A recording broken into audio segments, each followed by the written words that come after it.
Oke guys, kita bertemu lagi dengan saya, pastinya Kang Roni yang selalu pipiluan, selalu ambil angkat apa tuh namanya, ambil angkat bicara ya. Kalau kata orang Sunda, maaf bahasa Indonesianya saya tuh pelepotan karena saya asli orang Sunda ya. Untuk menyikapi permasalahan sekarang yang lagi viral ya, booming ya, tentang pesulap merah dan Gus Samsudin ya, kalau gak salah ya namanya Gus Samsudin sama pesulap merah ya, yang lagi ramai-ramai gitu ya. Cuman bagi saya mah yang seri gitu guys, nggak Bandungan anak gitu kan, pingin ketawa ya gitu. Menyikapinya itu jadi gimana ya, pokoknya mungkin zaman sekarang kan udah zaman pintar, canggih apalagi gitu kan. Semua orang juga bisa menilai gitu kan, mana yang mana baik, mana buruk gitu kan. Kalau saya tuh di sini nggak memihak pesulap merah atau Gus Samsudin, saya nggak bermihak ya. Ya cuman saya di sini ada kritikan, angkat berbicara juga tentang terhadap Gus Samsudin ya. Mungkin kesalahannya Gus Samsudin tuh dia selalu gimana ya? Jadi susah sebenarnya gini ya. Susah untuk membedakan, kita kan berbicara tentang dunia sosial, dunia maya gitu kan. Kita susah membedakan mana ini acting, mana ini asli realita ya. Susah soalnya kan kalau menurut saya antara si pesulap merah dan si Agus itu sama-sama kreator gitu kan, sama-sama mempunyai konten YouTube gitu kan. Nah, perkiraan saya tuh mereka tuh sama gitu kan. Dia si pesulap merah mencari sensasi juga biar channelnya rame, dan si Gus Samsudin juga ya sama seperti itu kan. Cuman sekarang saya membahasnya Samsudin dulu ya. Yang disalahkan, yang disayangkan gitu kan, sebenarnya itu dia secara pengobatannya tidak luput dengan basmalah bawa agama ya, bawa Tuhan gitu kan. Selalu berbicara atas izin Allah gitu kan.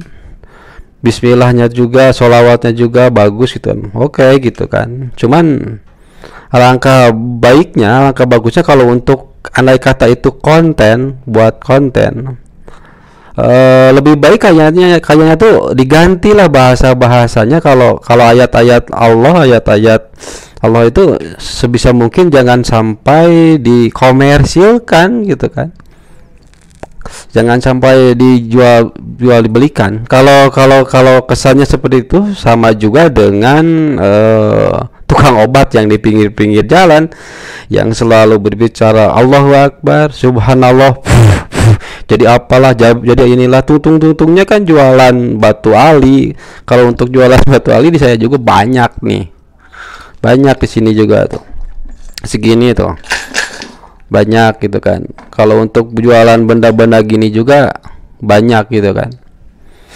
Nah, kalau menurut saya itu lebih bagusnya diganti bacaan-bacaannya, seumpamanya seperti ini. Kalau ada penarikan benda gitu kan, gitu kan, keren menarik benda, bacanya tuh jangan pakai bahasa melibatkan agama kalau bisa. Ini kalau untuk konten gitu kan. Nah, kalau menurut saya lebih bagus kayak gini: wa aman, wa didi, wa yuyu, wa abeng, wa miis, wa onon, wa imin, wa kampak, wa bulldozer, pokoknya wa gitu lah. Yang saya sarankan gitu kan, jangan sampai bawa agama gitu kalau itu sekedar untuk konten. Terus kalau untuk pengobatan juga saya tidak menyalahkan tentang adanya santet, dan saya juga tidak menyalahkan tentang adanya ilmu sihir gitu kan. Emang sih dari dulunya juga ada, di zaman dulu para sahabat-sahabat Nabi juga ada gitu kan. Ya, sihir udah ada gitu kan. Media pengobatannya, cuman media pengobatannya tidak seperti itu gitu kan. Nah, kita sampai ngeluarin tangan keluar asap gitu kan, nggak seperti itu juga. Kadang-kadang nggak ngeluarin keris benda-benda gitu kan, benda-benda sampai keluar petir lah gitu kan, sampai keluar di bagian perut itu keluar keris, keluar batu ali, keluar kulkas, keluar magicom gitu kan. Nah, kalau ada zaman sekarang gitu kan, guna-guna, mungkin sekarang kan zaman canggih ya gitu kan, kenapa tidak yang dikeluarnya tuh, yang dikirim guna-gunanya itu kulkas, magicom, handphone Android, motor Pixon gitu kan, motor-motor yang canggih ya. Kalau mobil Lamborghini ya, Bixon kayak gitu kan. Nah, itu makanya zaman dulu juga udah ada guna-guna sihir, udah ada, cuman untuk pengobatannya tidak seperti itu. Biasanya lebih ke arah doa-doa dan media air saja gitu kan. Nah, seperti itu cara pengobatannya. Nah, mungkin disinilah ada kebohongan yang dibungkus dengan agama, maka Allah juga membuka aibnya gitu kan, aib kebohongan. Tapi tidak menyalahkan juga, dan tidak gimana, bahwa ngasih kesimpulan bahwa Samsudin itu enggak mempunyai kekuatan, enggak mempunyai keahlian. Menurut saya dia emang bisa, soalnya kalau secara agama dia kafah gitu kan, piawai mengucapkan asma Allah gitu kan.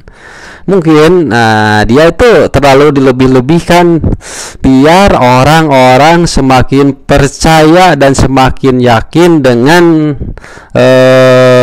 kekuatannya dan kemampuannya gitu kan. Kalau benar dia mediasi untuk pengobatan, kalau menurut saya dia lebih, kalau dia yakin atas doa-doanya gitu kan, ya cukup doa-doa aja, nggak mesti bawa keris, ngeluarin petir lah, ngeluarin inilah, ngeluarin itulah, nggak seperti itu juga gitu kan. Nah, maka sekarang tuh sebenarnya zaman udah pada pinter gitu kan, orang-orang tuh udah bisa menilai. Mungkin banyak yang merasa ganjil juga, terus membiarkannya saja juga gitu kan, karena banyak juga orang yang tidak mau ikut campur dengan urusan orang lain, dengan apalagi itu profesi orang lain gitu kan. Nah sekarang beralih sama si pesulap merah gitu kan. Nah mungkin dia ada benarnya juga, ada salahnya juga kalau menurut saya gitu kan. Yang disalahkannya tuh, kita berbicara tentang dunia gitu kan. Kalau YouTube, terus TikTok, terus Instagram, itu berbicara tentang dunia. Kenapa yang diserang sama si pesulap merah itu kreator-kreator yang memiliki konten yang sudah viewernya tuh udah banyak, udah jutaan, udah miliaran gitu kan, ya bisa disebut yang udah terkenal gitu kan. Padahal kalau kita berbicara pesulap merah sama Agus itu kan sama-sama kreator juga gitu kan. Kenapa harus capek-capek ribet? Justru permasalahan ini kok kita saling menjatuhkan kesannya gitu kan. Nah, saling menjatuhkan, setuju juga? Ya saling menjatuhkan, untuk menjatuhkan si Gus tersebut, si pesulap merah mengungkap kebohongannya gitu kan. Di sisi baiknya ya emang baik, jadi semua orang tahu tentang kebohongan si Gus tersebut gitu kan. Cuman yang jeleknya itu gini ya, kalau bisa, kalau menurut agama keyakinan saya, membuka aib seseorang itu hukumnya tuh berdosa gitu kan. Nah gitu kan. Nah, Kenapa dia tidak melakukan, datang dan ngobrol secara berdua? Kalau dia mempunyai keberanian, ingatkan dia, suruh dia berhenti membuka praktek perdukunan palsu. Memang kalau itu palsu gitu kan. Jadi jangan sampai aibnya tuh dipublikasikan, dilebar-luaskan, ya akhirnya seperti ini gitu kan. Nah, sebenarnya kalau kita berbicara tentang kepala normalan, ini kan berbicaranya larinya tuh pesulap merah, larinya tuh ke ujung-ujungnya ke paranormal. Seakan-akan mengonis seluruh paranormal itu semuanya tuh bodoh, semua itu palsu, semua itu penipu gitu kan. Padahal tidak semua gitu kan. Ada juga yang benar-benar ikhlas menolong. Saya juga pernah mempunyai pengalaman. Datang, saya lagi sakit, datang ke orang pintar, terus saya diobatin. Nah, di sana saya diobatin, alhamdulillah sampai sembuh. Terus saya pikir ini orang bisa mengobatin apa tidak gitu kan. Mungkin dengan ketika waktu itu saya kebetulan sehat juga karena atas izin Allah. Cuma yang saya herankan sampai sekarang, si orang tersebut yang menolong saya tuh 1% pun juga tidak menerima uang dari saya gitu kan. Nah gitu. Jadi kita tidak harus memonis semua orang itu, orang pintar itu menghalalkan segala cara untuk menghasilkan uang, tidak juga gitu kan, tidak juga. Nah, kalau kembali lagi ke pesulap merah, andai kata yang mempunyai tekad untuk memusnahkan, untuk menghilangkan, untuk menyadarkan dukun-dukun palsu gitu kan, sebenarnya tuh kalau saya gitu kan, itu bukan larinya ke orang pintar, ke normal, bukan ke ustadz, bukan. Kalau untuk permasalahan ini, larinya tuh tukang sulap menjadi paranormal gitu kan. Benar gak? Soalnya kan kalau ustadz, kalau paranormal tidak mungkin semuanya bisa sulap juga. Nah, kalau kesimpulan saya, kalau untuk permasalahan Gus ini, saya meyakinkan tukang sulap menjadi paranormal. Nah itu ya kesalahan besarnya ya. Nah jadi kalau menurut saya usulan buat kamu pesulap merah, kalau kamu mempunyai keyakinan untuk menyadarkan orang-orang yang membuka praktek seperti Gus tersebut, cobalah. Di dunia ini banyak, bukan hanya dia. Alangkah bagusnya kalau ini bukan hanya untuk kreator, untuk sekedar kita bikin konten, kita datang, kita ke pelosok-pelosok sangat banyak sebenarnya mah. Bukan hanya Gus saja yang membuka praktek seperti itu, gitu kan? Nah, makanya, kenapa tidak lari ke paranormal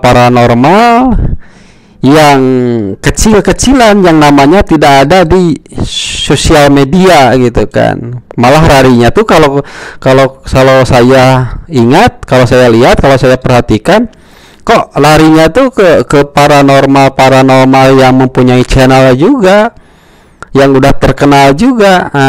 Apakah dengan tujuan menjatuhkan mereka biar pesulap merah naik followersnya, bisa lebih terkenal juga?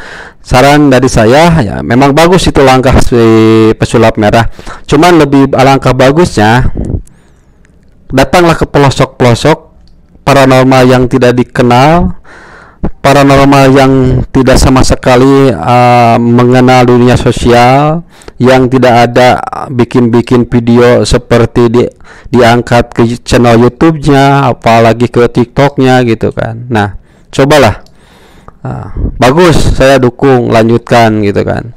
Dan kalau saya bisa memohon, kalau penampilannya tuh ya kalau bisa jangan jangan pakai baju merah gitu, bajunya tuh bebas aja lah. Biar kesannya kita seadanya gitu kan. Nah, kalau kalau kelihatan nih, kalau kita mempertahankan rambut merah, baju merah, itu kan ciri khas, berarti itu jelas kita tuh mempunyai wadah gitu kan. Kita mempunyai ciri khas, biar kita tuh tujuannya emang buat konten saja. Nah, kalau untuk saya, kalau untuk mengingatkan dan menyadarkan para paranormal yang gak karuan, sok terus kejar, turun ke pelosok-pelosok. Jangan sampai kita dipilih mana yang terkenal kita kejar, mana yang sudah booming kita kejar, mana yang followersnya, mana dia paranormal tersebut yang udah naik ke media terus dikejar. Nah, jangan sampai seperti itu. Kalau kata orang Sunda itu disebut juga pilih kasih ya. Nah, seharusnya seluruh paranormal yang gak karuan menurut pesulap merah kejar, kalau kita mempunyai nyali gitu kan. Nah, mungkin buat para penonton bisa kita ambil perbincangan ini, omongan saya yang benarnya mungkin datangnya dari Yang Maha Kuasa, yang salahnya dari pribadi saya. Mohon maaf jika ada salah kata. Saya di dalam hati saya mengucapkan beribu-ribu maaf. Teruntuk pesulap merah, lanjutkan. Dan buat paranormal yang mempunyai unsur penipuan, berinsaflah, sadarlah. Mungkin besok lusa kita disambung lagi ya guys. Yuk, bye.